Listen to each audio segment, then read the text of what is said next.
शुभ उदय बच्चों। हिंदी की कक्षा में एक बार फिर से आप सबका बहुत बहुत स्वागत है। आज हम पढ़ेंगे पाठ नंबर 2, अध्याय नंबर 2, जिसका नाम है प्रदूषण। तो चलिए बच्चों इसे पढ़ते हैं। बच्चों, आज कक्षा में बहुत कम बच्चे दिखाई दे रहे हैं, क्या बात है? अध्यापिका ने कक्षा में प्रवेश करते ही कहा। समीक्षा ने कहा, मैम, सोनू और सविता को तेज बुखार है। रीमा ने कहा, मैम प्रतीक को अनीमिया हो गया है। सोहन ने कहा, मैं कल सुमित के घर गया था तो पता चला कि उसे पीलिया हुआ है। प्रेम ने कहा, मैम, लावण्या के पिताजी को टीबी हो गई है, वे अस्पताल में हैं, इसलिए वह स्कूल नहीं आई। बच्चों, तुम्हें पता है कि इन सब का कारण क्या है? नहीं मैम, आप बताइए ना। तो बच्चों ने बताया कि इतने सारे बच्चे जो कम आए, सबने अपना अपना कारण बताया। किसी को बच्चों तेज बुखार है, किसी को अनीमिया है, किसी को पीलिया है, किसी को टीबी है। तब मैम बताती हैं कि ये जो सब बीमार पड़ रहे हैं, इन सब का कारण क्या है। तो बच्चे कहते हैं, नहीं मुझे नहीं पता, हमें नहीं पता। मैम आप बताइए ना। आगे देखिए बच्चों, आपको एक चित्र भी दिया गया है। इन सब का कारण है बढ़ता प्रदूषण। अध्यापिका ने बताया, प्रदूषण। सभी बच्चे चिल्लाए, ये कैसे होता है और किन किन कारणों से होता है? मैम हमें बताइए ना। अब मैम बताती हैं, प्रदूषण कई कारणों से होता है, जैसे जंगलों को नष्ट कर देने से, बढ़ती हुई जनसंख्या की आवश्यकताओं की पूर्ति के लिए पेड़ों को नष्ट करने से, कारखाने लगने से, कारखानों से निकलने वाले गंदे पानी से, भूमि पर विषैले पदार्थों को डाल देने से आदि। इससे भूमि बंजर हो जाती है। अब बच्चे कहते हैं, मैम हमें विस्तार से बताइए। प्रदूषण 4 प्रकार के होते हैं: जल प्रदूषण, वायु प्रदूषण, ध्वनि प्रदूषण व भूमि प्रदूषण। हजारों सालों से गंगा के जल को स्वच्छ और निर्मल माना जाता था। लोग उसके जल को लोटे में बंद करके रखते थे, यह कभी खराब नहीं होता था। आज यही गंगा जल दूषित हो रहा है, इसे पीने से मौत तक हो जाती है।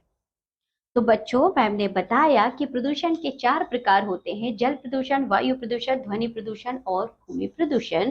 तो हजारों सालों से बच्चों जो गंगा नदी बह रही है, उसका जल बहुत ही स्वच्छ और बिना मैल का साफ सुथरा पवित्र जल माना जाता था।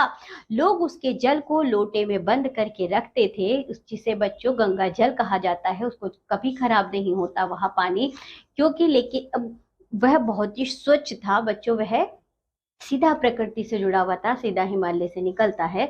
लेकिन आज इतना प्रदूषण बढ़ गया है कि उसको पीने से मौत तक हो जाती है। गंगा के जल को इतना अपवित्र, यानी कि बच्चों इतना प्रदूषित कर दिया गया है कि अब वह पीने योग्य नहीं रहा है। बड़े बड़े शहरों में कारखाने लगाए जाते हैं, जिनसे निकलने वाला धुआं वातावरण को दूषित करता है। इसमें जहरीले रसायन होते हैं जो सांस द्वारा हमारे शरीर में जाते हैं।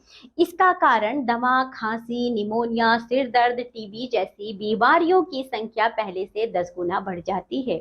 मोटर कारों से निकलने वाला धुआं भी इसमें बढ़ोतरी करता है लगातार। तो बच्चों, जो बड़े बड़े शहर हैं उनमें जो कारखाने लगे हैं, उनसे जो धुआं निकलता है वह हमारे पूरे वातावरण को दूषित करता है। जब हम उस वातावरण में सांस लेते हैं तो सांस के द्वारा बच्चों वह जहरीली हवा हमारी शरीर में जाती है, जिससे हमें कई बीमारियां हो जाती हैं, जैसे कि सिर दर्द, टीबी, निमोनिया, खांसी, दमा आदि की बीमारियां होती हैं। इसको कहते हैं बच्चों वायु प्रदूषण। आगे देखो, लगातार शोरगुल, मोटर गाड़ियों के हॉर्न तथा उनसे निकलने वाली विभिन्न प्रकार की आवाजें एवं मशीनों के चलने से उत्पन्न आवाजें भी वातावरण को दूषित करती हैं। इसे ध्वनि प्रदूषण कहते हैं।